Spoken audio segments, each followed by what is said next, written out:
Welcome ladies and gentlemen to a brand new video. In Riot Games' most recent dev notes video detailing changes coming to season 2024, one of the sections covered was addressing the game's ongoing cheater problem. Whilst this may seem like a great step on the surface, it's not until you dive deeper that you find the problems with this system.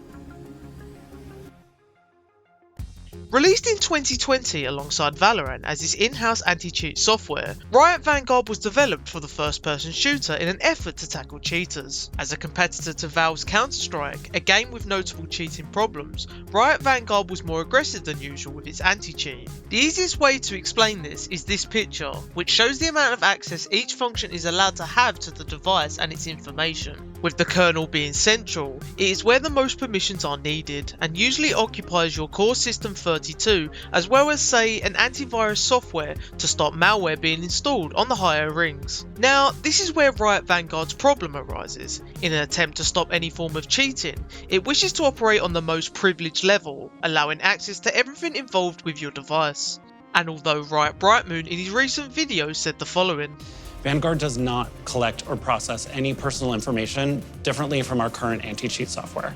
The key word in here is differently from our current anti-cheat software, which could imply that the current system's directive could be to take information, especially given owner Tencent's previous allegations of doing just that. To me though, even if you aren't worried about information being stolen, which to be fair is pretty common practice it seems these days for every company at this point, it is more the danger of Riot Vanguard's directory somehow falling into the wrong hands, who most definitely do want easy access into your PC. With the most recent hacks to Insomniac, Rockstar, and even a data breach from Riot themselves at the start of 2023, it is very much justified to question this intrusive access of the system to keep your online safety as best as possible. This system also means the removal of features such as custom skins, potentially app add-ons like Professor and Blitz.gg, and even problems for fellow important YouTubers like skin spotlights. Valorant itself hasn't been completely cheater-free with this system either, and although I can imagine it does make cheating more difficult, it seems as though if hackers are determined enough, they will always find a way to cheat. So how do you sort it? Well, Riot Games' report system has been questionable for some time. From the old tribunal system, which would be moderated by a mix of players and staff, we now have a more automated bot system, picking up on keywords and phrases whilst completely ignoring the context of further messages or of the game itself.